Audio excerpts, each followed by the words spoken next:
Okay, so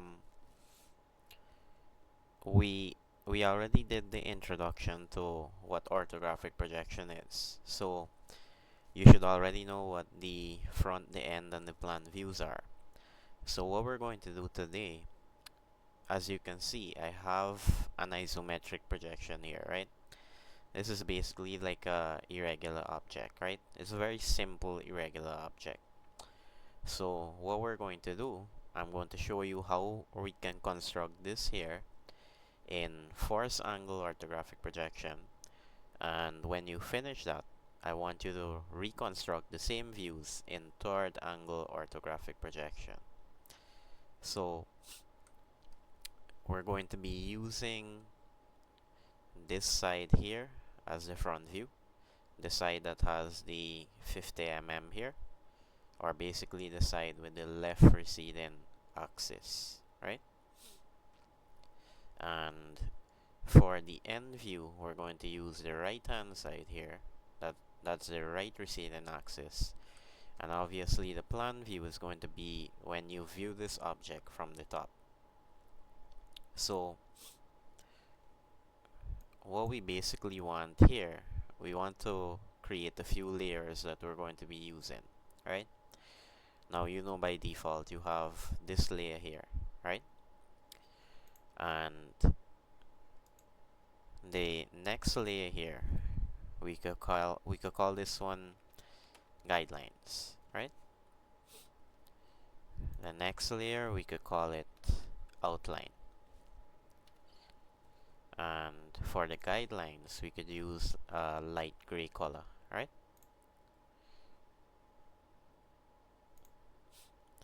Outline we could use a bright color, and we could change the line weight to something that is more visible, right? So as per usual, please make sure that your units are set, right? This is something that we always do. And just like the last class also, please make sure that you have your dimensions set, right? This is something that you're going to have to be used to every class, right? Like I said, this is something that you got to start doing for every new drawing that you do basically, right? So you're going to have to get used to this. But just a quick recap on the dimensioning. Um, the only thing that you're changing on the line tab would be these two values, which would be 3. For the arrow size, it should be 3. For the text, it should be 5. For the placement, above. And for the alignment, ISO standard. And you make sure that for the units, precision is 0. So once you have all of those things set for your dimensioning, you should be okay. So we have our layers set, we have our units set, we have our dimensioning set. Now we can actually start drawing the views here, right? So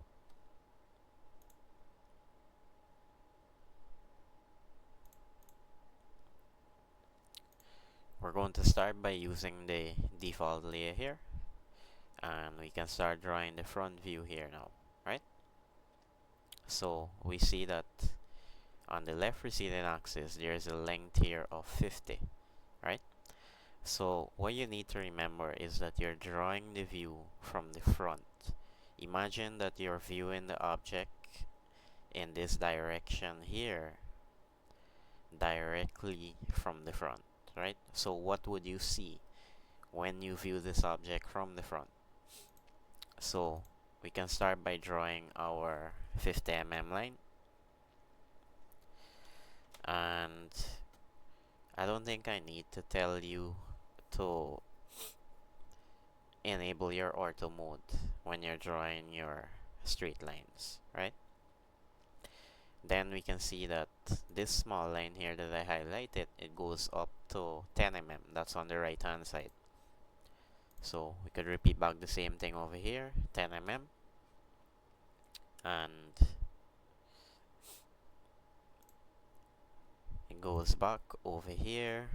we could carry it till up to the 50 mm and bring it back down here, right? So if you look at this measurement here, this side, the rest of the height is 20. So could use the rest of the measurement here, which is 20. And then looking back here, we're supposed to have a 10 mm space, right? Looking back here. So to make things easy, what you could do, you could use the offset tool, type in 10, enter, and we can offset this line here, and then we can take out this little extra here, right? So you need to be able to know which tools you would use in order to make your life easier or in order to make the construction easier, right? And then this part is basically closed off here. So you can see that we are actually getting the front view little by little, right? We actually get this L-shaped part here, right? And then you have this part here, which is a slant, but when you view it directly from the front, you won't be able to see the slant. So this would just basically be like a filled in space, right? You won't see the front, you won't see the slant when you're looking at the object directly in the front. So this is what the object is going to look like once you have the front view set there, right? Now what we're going to do, we're going to change it to our guidelines layer. So what you need to remember is that between each of the views we have a 20 mm space basically. So we can start by drawing this guideline here, and you can basically just draw it any length, it doesn't really matter. And if you want to, well, yeah. And seeing that it has to be a 20 mm space, we can use our offset tool and we can type in our 20 mm, press enter, and we can offset our guideline there, right? So if you remember, when you're drawing in force angle, we usually have the front view on the top left side. This is what we've already drawn here, and we have the end view on the right, right? And right below the front view, you would have the plan view, right?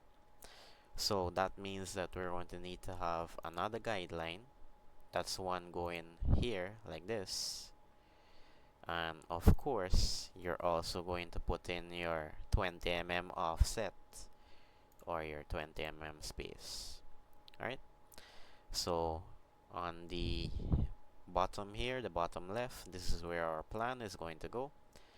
And top right here, this is where our end view is going to go.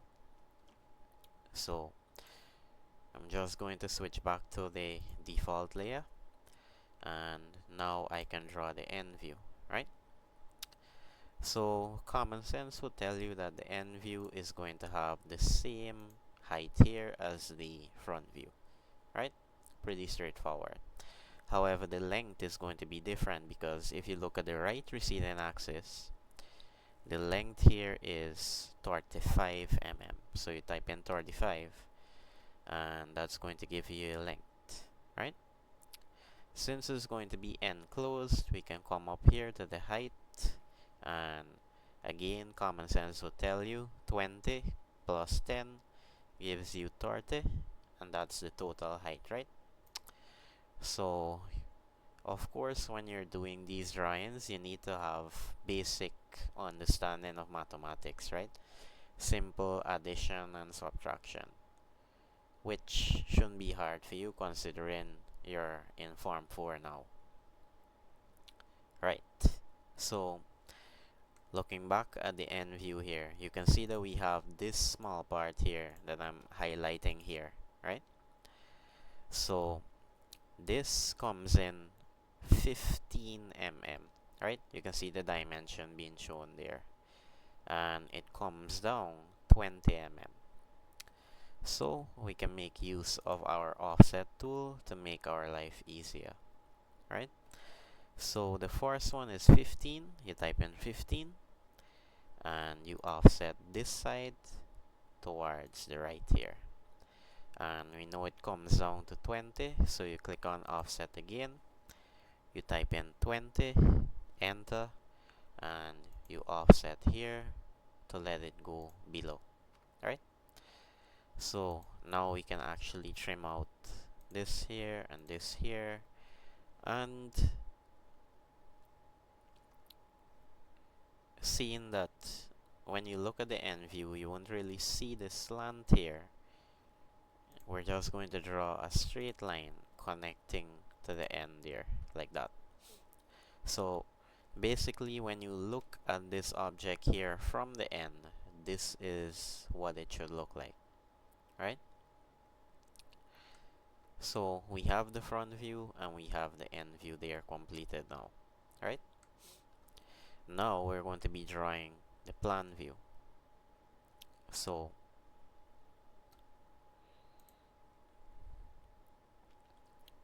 what we could do, we could make our life easier by using our guideline layer here again, and you can draw down a line from each of these points here, basically these important points. So we have one important point here. We can basically drag it down here like that, and we have this other important point here. We can move it down like that, right? So seeing that this is a simple drawing, you wouldn't have so many points, right? But as you go along to more complex ones, you're going to have more important points. And we could have actually done the same thing over here as well, right? To get your 20 mm there, rather than you having to look at the drawing here and get the view here, right?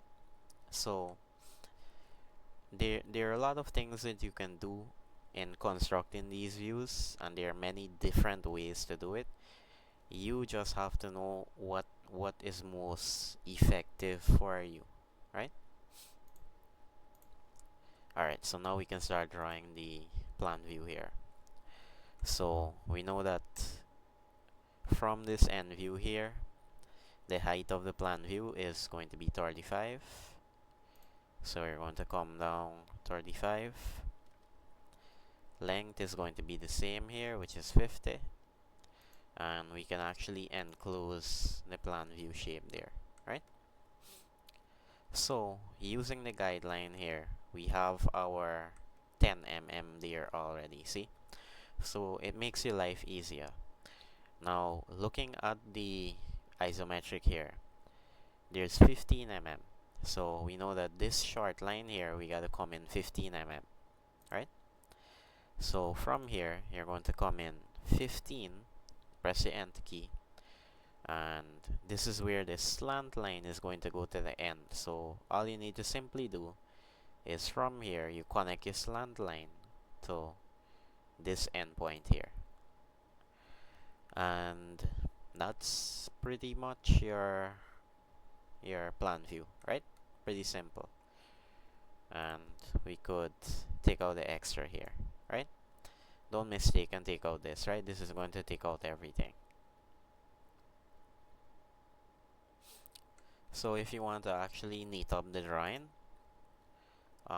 we could use our guideline layer, and we could just enclose this part here.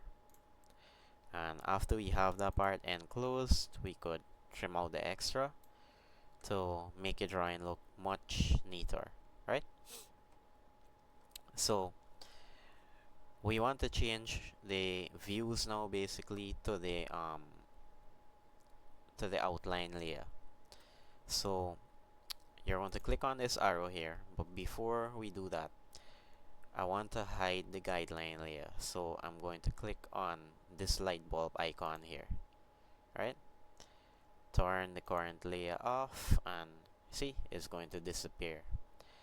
Then I'm going to select all three views that I have here, click and drag to select, and I can change it to my outline layer now.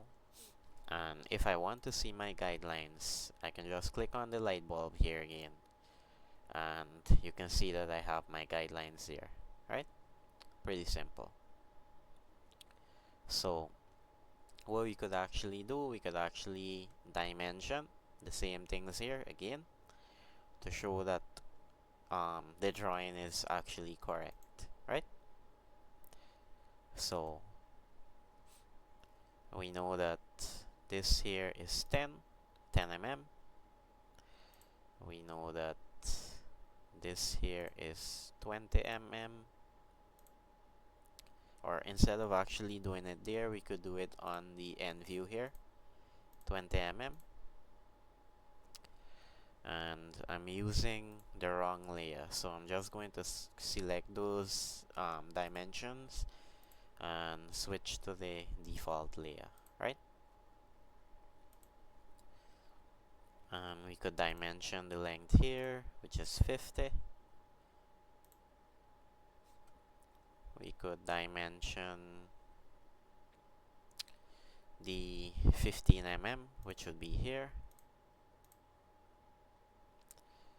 and we can dimension our 35 mm, right?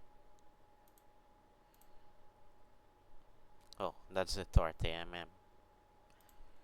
35 mm would be here,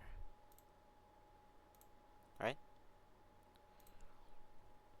And I think that's pretty much all of the dimensions. I don't think I missed any, right? So we have all of our dimensions here. Preferably you would probably want your dimensions to be like 10 mm away from the construction, but in some cases you can't really follow that rule, so sometimes you have to leave it up to your own discretion, right? And what we could actually do as well, we could label the views, right? So you can go to annotate here, and just like last term, we did this last term here, you choose your text option, specify first corner, so you click where you want it to start. Oh wait, no, it's not this one. It's going to be single line, sorry. So click where you want it to start. It's going to ask you to specify the height first. Be very careful when you're specifying the height, because if you click more than one time, it's going to skip to the next option. This is where a lot of you make that mistake, right? So for the height, we're going to use 5. Press enter. It's going to ask for the rotation, so that will be towards the right. And now we can type in front, end, and plan. And we could take it a step further, and at the top here we could say that this is a first angle orthographic projection. And whenever you want to stop typing, you just press your escape key, right? But y'all should know this because we did this last term. So the drawing looks much more presentable now, right?